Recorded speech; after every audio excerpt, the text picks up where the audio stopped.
वैसे भी। लेकिन इन सब के बीच एक बड़ी खबर आ रही है, सीज फायर के बाद शेयर बाजार में जबरदस्त उछाल है। सेंसेक्स निफ्टी भारी बढ़त के साथ खुले। सेंसेक्स में 2500 से ज्यादा अंकों की बढ़त है, निफ्टी में करीब 700 अंकों की बढ़त है। और जो लोग शेयर बाजार में निवेश करते हैं ये उनके लिए अच्छे संकेत। क्रूड ऑयल के दाम काफी ज्यादा कम हुए हैं और चूंकि स्ट्रेट ऑफ हॉर्मुज को इमीडिएट खोल देने की बात भी ट्रंप ने कही है, तो ऐसे में जो किल्लत वाला दौर भी चल रहा था देश के अंदर या कई मुल्कों के अंदर, उससे भी लोगों को निजात मिलती हुई नजर आएगी। ये अच्छे संकेत राठौर सर। जंग रुकने के बाद शांति सब चाहते हैं, उसके पीछे के पहलू पर हम चर्चा कर सकते हैं, लेकिन उस जंग का सबसे अच्छा ये पहलू है कि ये जो रेसेशन की तरफ या इकोनॉमिकल डिप्रेशन जो आ रहा था, अब उससे कम से कम निजात मिलेगी दुनिया की जनता को। जी हाँ अनुराग, एक शुरुआत हुई है और यहाँ पर जो तेल के दाम गिरने शुरू हुए हैं, बाकी शेयर बाजार को मैं बहुत ज्यादा अहमियत नहीं देखता हूँ, मन का धन है। लेकिन अगर ये सप्लाई चेन बहाल होगी, इंपोर्ट एक्सपोर्ट शुरू होगा, लोगों को वक्त मिलेगा अपनी जिंदगियों को फिर से इकट्ठा करने का, तो वो सही मायने में एक सीज फायर कहलाएगी और सबके लिए लागू होता है, चाहे वो ईरान हो, चाहे इजराइल हो और चाहे सारी गल्फ कंट्रीज हो। सभी जगह आदमी रहते हैं और सबसे बड़ी चीज है कि इस लड़ाई का सीधा असर हमारे घरों पे पड़ रहा है। इस लड़ाई की आग की तपिश हम झेल रहे थे, तो वो कम से कम होगा, सप्लाई चेन बंद होगी, तो एक तरीके का जो एक अनिश्चितता की स्थिति बनी हुई थी वो तो कम होगी और सारी दुनिया, सारे कंट्रीज किसी न किसी तरीके से कैसे निपटे इस तेल की कमी से। कोई 4 डेज वीक कर रहा है, कोई ऑड इवेंट पे लगा हुआ है, किसी ने पूरा बंद किया हुआ है। तो ये सारी चीजें धीरे धीरे पटरी में आएंगी, लेकिन इस पे वक्त लगेगा। और इस लड़ाई ने पूरी दुनिया के सारे मुल्कों की जीडीपी पे आघात किया है, जिसका जिम्मेदार कौन होगा? सिर्फ एक आदमी है, प्रेसिडेंट डोनाल्ड ट्रंप। उन्होंने किया है, अदरवाइज हमारा इससे कोई लेना देना नहीं था। घर बैठे हमारे ऊपर ये विपदा उन्होंने डाली। बिल्कुल सर, श्रीवास्तव सर, लेकिन ये संकेत ठीक है यहां से जो मिल रहे हैं कि भाई शेयर बाजार उठ गया है, क्रूड ऑयल की कीमतें कम हो रही हैं, तो कम से कम लोगों के लिहाज से देखें तो ये जंग रुकना, अगर बतौर किसी के देश के रूप में आकलन करें, अगर अमेरिकी के रूप में आकलन करें, ईरान के रूप में आकलन करें, बहुत अलग अलग तरीके के पहलू हो सकते हैं, लेकिन एक आम इंसान के रूप में ये शांति पूरे विश्व में सबसे ज्यादा जरूरी थी, जो होती हुई दिख रही है और उसका असर इकोनॉमिकली भी नजर आने लगा है। अनुराग, अगर ये शांति नहीं होती तो हम रिसेशन में घुस जाते और ये रिसेशन 1930 के रिसेशन से बुरा होता। तो जहां तक सवाल है कि ये अपने आप में एक शुभ संकेत है कि ऐसी बात की चर्चा हो रही है, लेकिन हम जो हमारा आकलन है वो ये है कि क्या ये अपनी जगह स्थिर रह पाएगा, क्योंकि अभी तक ये पता नहीं है कि इसमें इजराइल ने कितना अपना एग्रीमेंट दिया है। क्योंकि अभी भी आप देख रहे हैं, खबरें आ रही हैं कि ईरान भी हमले कर रहा है और इजराइल की तरफ से भी हमले हो रहे हैं। तो ये कब रुकेगा? रुकने के क्या संकेत है? अगर पूरी तरह रुक जाता है और शांति स्थापित होती है, लेकिन जो शर्तें रखी गई हैं उनमें जरूर आपको वो करना पड़ेगा, एग्रीमेंट करना पड़ेगा। और जहां तक सवाल है आर्थिक व्यवस्था का, तो बहुत सारे इकोनॉमिस्ट का विचार यह है कि अगर ये युद्ध रुक जाता है तो तब भी 6 महीने लगेंगे वापस चीजों को पटरी पर लौटने के लिए। और अभी तो सर कई सारे इंफ्रास्ट्रक्चर जिसको डैमेज किया गया है, उन इंफ्रास्ट्रक्चर्स को बनने में काफी ज्यादा टाइम लगेगा। कई रिफाइनरीज जो है वो पहले की तरह काम करेगी, उसमें सालों लग जाएंगे। तो अभी वो व्यवस्था तो शायद हो सकता है कि फौरी तौर पर ठीक ना हो, लेकिन कुछ राहत लोगों को जरूर मिलेगी। एक बड़ी खबर आ गई है सर, मैं उसका रुख कर लेता हूं। सीजफायर पर मुस्तफा खामेनेई का पहला रिएक्शन सामने आ चुका है। युद्ध से युद्ध विराम तक मुस्तफा का यह पहला बयान है।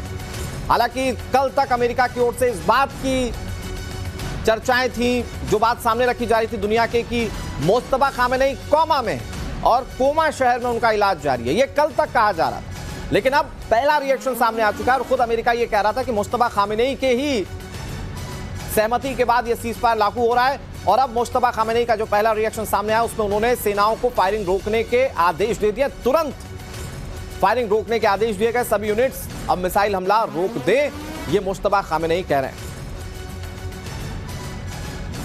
इन सबके बीच सीजफायर पर इजराइल से बहुत बड़ी खबर आ रही है। सीजफायर से इजराइल बिल्कुल खुश नहीं है, डील की शर्तों से इजराइल खुश नहीं है। ये सूत्र बता रहे हैं बड़े मिसाइल हमले की तैयारी में है इजराइल। मतलब एक तरफ अमेरिका और ईरान सीजफायर पर राजी हैं, लेकिन सूत्र बता रहे हैं कि इजराइल इन शर्तों से खुश नहीं है। राठौर सर, जल्दी से अगर आप इन दोनों खबरों पर समझा पाए दर्शकों को। एक तरफ तो मुस्तफा खामेनेई कह रहे हैं भाई हम अपनी जो फायरिंग है वो रोक देंगे, मतलब सीज फायर बिल्कुल सही है जो अमेरिका कह रहा है, लेकिन दूसरी तरफ इजराइल खुश नहीं है क्योंकि शायद उसे लग रहा होगा कि हमने कुछ हासिल ही नहीं किया इस जंग में। देखिए अनुराग, मुस्तफा खामनेई का एग्जिस्टेंस मुझे नोशनल लगता है, क्योंकि अगर वो ठीक होते तो कम से कम एक वीडियो आता। लेकिन जिसने भी वहां पर जो भी ले रहा है डिसीजन, उसने ये चीज पास की है। और आप थोड़ी देर पहले कह रहे थे कि कुछ अटैक्स चल रहे हैं, तो ये ईरान के अंदर जितने भी कम्युनिकेशन सेटअप है वो छिन्न भिन्न हो गए हैं, और युद्ध विराम की सबसे लास्ट में खबर मिलती है सैनिकों को, तो जो उन्होंने अपने पुराने प्रोग्राम के हिसाब से फायर कर दिया होगा। अब बात रही इजराइल की समस्या ये है, और खासकर बेंजामिन नेतन्याहू की, वो इक्वली उसी टेबल पे बैठना चाहते हैं जिस पर ईरान अमेरिका बैठा हुआ है। तो उनका ये कहना है कि हमसे क्यों नहीं पूछा गया, इसलिए उनको नाखुशी हो सकती है, क्योंकि वो चाहते थे कि ईरान में ऑपरेशंस और कुछ दिन चले, ताकि एक ऐसा अभीष्ट उनको सिद्ध करने को मिले कि ईरान में जितना डिस्ट्रक्शन हुआ है, ईरान को जितना पनिशमेंट हुआ है, वो उनके हिसाब से नाकाफी है। बार बार इजराइल ये बात कहता रहा कि अगर ईरान न्यूक्लियर पावर बन जाए, सबसे ज्यादा अगर किसी को भुगतना पड़ेगा तो वो इजराइल को भुगतना पड़ेगा, और वो प्रोग्राम ही रोकना उसका मकसद था। लेकिन अगर इतनी लंबी चली जंग के बाद वो प्रोग्राम ईरान का नहीं रुकेगा, नेगोशिएशन टेबल पर अब बात जा पहुंची है, तो वो नाराज होना, नाखुश होना इजराइल का बनता है, और संभवतः उसी लिए वो मिसाइल हमले की तैयारी कर रहा है, जो सूत्र बता रहे हैं। देखिए, नेतन्याहू के विजन में दो चीजें बहुत शामिल थी कि जो T3H जिसको हम बोलते हैं, हिजबुल्लाह, हूती, हमास, इन तीनों का पूरी तरह से विनाश होना चाहिए। इनको जो सहायता मिलती ईरान की तरफ से एकदम बंद होनी चाहिए। लेबनान जो है उसमें बफर जोन क्रिएट होना चाहिए साउथ लेबनान में, वो काम अभी इजराइल की तरफ से जारी है।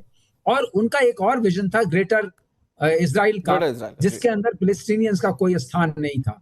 वो सारी चीजें अपनी जगह अटक जाती हैं अगर ये युद्ध विराम होता है, और जब तक ईरान पूरी तरह कमजोर नहीं होता है तब तक ये चीज हासिल होनी पॉसिबल नहीं है। और अब ईरान ने ये साबित किया है कि वो लड़ भी सकता है, खड़ा भी रह सकता है, और इंड्योर भी कर सकता है। तो ये एक्चुअली एक उल्टी खबर हो गई, जिसके लिए चले थे वो तो नहीं हुआ। ईरान अब इमर्ज किया है एज ए बिगर पावर, और आप देखिए उसका खाड़ी देशों पर भी प्रभाव रहेगा, क्योंकि खाड़ी देशों को अभी समझ में आ गया है कि अगर हम सिर्फ अमेरिका के सहारे चलेंगे हमारा नुकसान होगा, और हम उस नुकसान को अमेरिका में बचा नहीं पाएगा। आपने बिल्कुल सही बात कही पीके श्रीवास्तव सर। चले थे आप सैंक्शन लगाने, दबाने, ये उल्टा आपको दबाकर बैठ गया है। अब अपनी शर्तों पर आपको ले आया ईरान। और सवाल ये है कि अगर इजराइल मिसाइल हमले की तैयारी कर रहा है, तो क्या अमेरिका से इतर वो प्लान कर सकता है ये हमले? मैं इस पर बात करूंगा। एक बड़ी खबर आ रही है, सीज फायर पर अमेरिकी एक्सपर्ट ने बहुत बड़ा दावा किया है। युद्ध के बाद ईरान और शक्तिशाली हुआ है, नेड प्राइस की ओर से यह दावा किया जा रहा है। युद्ध के बाद स्ट्रेटेजिकल स्ट्रांग हुआ है ईरान, ये नेड प्राइस कह रहे हैं। ये नेड प्राइस जो है वो अमेरिकी विदेश मंत्रालय के प्रवक्ता रह चुके हैं, और नेड प्राइस भी वही कह रहे हैं जो हमारे साथ बैठे हुए डिफेंस एक्सपर्ट कह रहे हैं। नेड प्राइस का कहना है कि पूरी दुनिया की डिप्लोमेसी और स्ट्रेटेजी को बहुत नजदीक से देखा है मैंने, और वही ये दावा कर रहे हैं कि युद्ध से पहले के ईरान और बाद के ईरान में बहुत फर्क है। ईरान पहले से और शक्तिशाली हो चुका है। एक और बड़ी खबर आपको बता दें, अमेरिका और ईरान के बीच सीज फायर के ऐलान के बाद वैश्विक बाजारों में राहत है। तेल की कीमतों में गिरावट दर्ज की गई है। रॉयटर्स के मुताबिक अमेरिकी कच्चा तेल करीब 16% गिरकर 94.59 प्रति डॉलर प्रति बैरल पर आ चुका है। ब्रेंट क्रूड 15% गिरकर 92.35 डॉलर प्रति बैरल पर पहुंच गया है। और कच्चे तेल में गिरावट मतलब आपकी जेब पर कम असर, मतलब इस जंग रुकने का सबसे बड़ा फायदा आप लोगों को। इन सबके बीच सीज फायर पर इजराइल के प्रधानमंत्री बेंजामिन नेतन्याहू का रिएक्शन सामने आया। सीज फायर समझौते में लेबनान शामिल नहीं है, लेबनान पर हमले जारी रखेंगे, लेबनान यानी कि हिजबुल्लाह के ठिकानों पर हमले जारी रखेंगे, बेंजामिन नेतन्याहू ये बात कह रहे हैं। सीज फायर के समझौते में लेबनान शामिल नहीं है, ये इजरायली प्रधानमंत्री बेंजामिन नेतन्याहू कह रहे हैं। और इस पूरी वॉर में जब जब हिजबुल्लाह ने सर उठाने की कोशिश की, तब इजराइल ने उन्हें माकूल जवाब दिया, करारा हमला किया, और अभी भी इजरायली प्रधानमंत्री कह रहे हैं कि हम हमले जारी रखेंगे हिजबुल्लाह के ऊपर। ट्रिपल एच जो टारगेट था राठौर सर, उनमें से एक हिजबुल्लाह जिस पर हमले जारी रखने की बात इजरायली प्रधानमंत्री कह रहे हैं। लेकिन मेरा सवाल वही है सर कि अमेरिका अगर सीज फायर के लिए रेडी हो चुका है, बातचीत हो चुकी है ईरान के साथ, तो क्या इंडिविजुअल हमला करने की कुव्वत रखता है इजराइल? देखिए, 10 सूत्री प्रोग्राम में मैं जानता था कि ये इजराइल के गले की फांस बनेगी। इजराइल इसे पसंद नहीं करेगा कि लेबनान के ऊपर हमले तुरंत बंद हो, और ये चीज वो इसलिए नहीं बंद होगी। थोड़ी देर पहले एवीएम श्रीवास्तव सही कह रहे थे कि इजराइल ने एक वहां ऑपरेशन छेड़ रखा है कि बफर जोन लितानी नदी के दक्षिणी किनारे तक पहुंचने का बफर जोन बनाना है। उसको बनाए बिना वो कैसे अपना ऑपरेशन वापस ले सकते हैं? वहां पर उनकी सेनाएं डिप्लॉयड हैं, वो धीरे धीरे आगे बढ़ रही हैं, तो वो उसको नहीं रोकेंगे, उस एडवांटेज को नहीं खत्म करेंगे। और इसलिए इजराइल का एक है, और लेकिन बेंजामिन नेतन्याहू को एक आर्ट तो आती है, वो किसी न किसी तरीके से डोनाल्ड ट्रंप को मना लेते हैं। तो इस जो ये सीज फायर अभी होगी, इसमें देखिएगा कि ये लेबनान के ऊपर अटैक शुरू होगा किसी न किसी बहाने। लेबनान में हिजबुल्लाह भी थोड़ी बेवकूफी करेगा, 2-4 रॉकेट दागेगा, और उसके बाद ये शुरू हो जाएगी जैसे पहले चल रही थी। तो इस पूरे 10 पॉइंट में से आप लेबनान को निकाल ही दें तो बेहतर होगा। तो क्या ट्रिपल एच के खात्मे के उस बिंदु पर इजराइल टिका रह सकता है पीके श्रीवास्तव सर? क्या इंडिविजुअल हमले करने की कुव्वत वो करता है? और मैं उसको दूसरे तरीके से भी समझना चाहूंगा, क्या ईरान से अभी भी किसी मोर्चे पर जंग लड़ने की कोशिश इजराइल कर सकता है? क्योंकि जैसा कि अभी खबरें मिल रही, सीज फायर में सिर्फ अमेरिका और ईरान ही शामिल है, इजराइल का जिक्र बहुत हो नहीं रहा है उसमें। देखिए अनुराग, ये अपने आप में सुनिश्चित है कि अगर ट्रंप बोलते हैं नेतन्याहू को कि आप हमले ईरान पर रोक दीजिए, उनको रोकना पड़ेगा, क्योंकि बिना ट्रंप की सहायता के, बिना यूएस की सहायता के इजराइल को इस वॉर को कंडक्ट करने में बहुत डिफिकल्टीज आएंगी। और उसमें सबसे बड़ी डिफिकल्टी यह है कि ये लड़ाई 40 दिनों से चल रही है।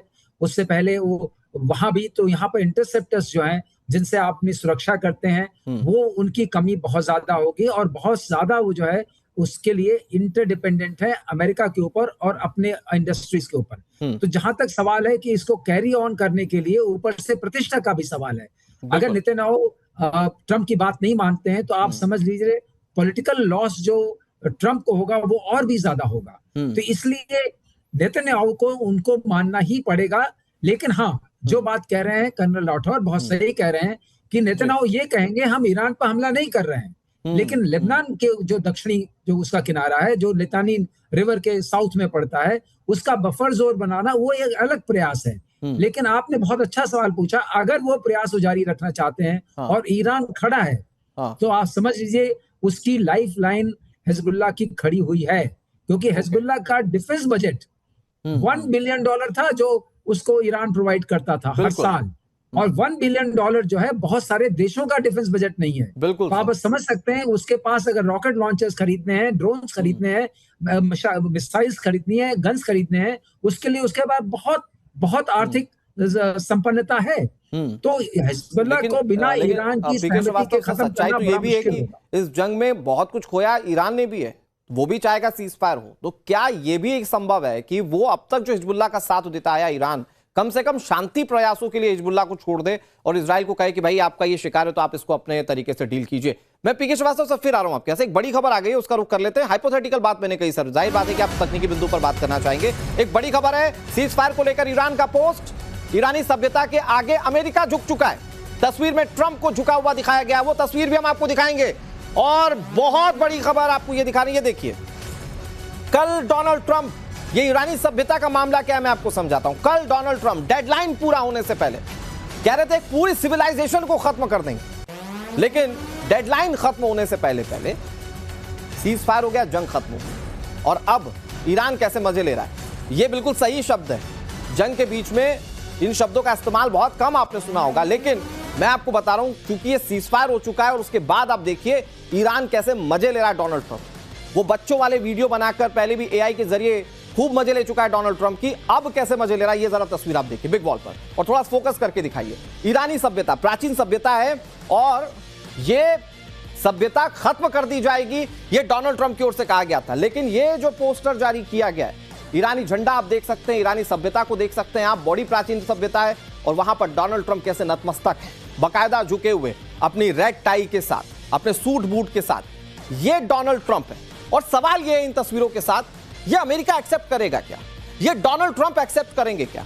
क्योंकि डोनाल्ड ट्रंप अपने आप को पूरी दुनिया में दादा दिखाना चाहते हैं। अमेरिका दिखाता आया है अपने आप को दादा, लेकिन कई युद्ध ऐसे रहे, वियतनाम का ले लीजिए, अफगानिस्तान ले लीजिए, जहां अमेरिका नहीं जीता है, और अब उनमें आप ईरान को शामिल कर लीजिए, और ईरान कैसे मजे ले रहा है उसके बाद आप देखिए, वो सीजफायर के बाद ईरान कैसे मजे ले रहा है। ये डोनाल्ड ट्रंप नतमस्तक आपको दिख रहे हैं। इसी सिविलाइजेशन को कल तक खत्म करने की बात कह रहे थे, और अब ईरान बता रहा है अमेरिका को कि अब आप उसके आगे कैसे नतमस्तक हो गए।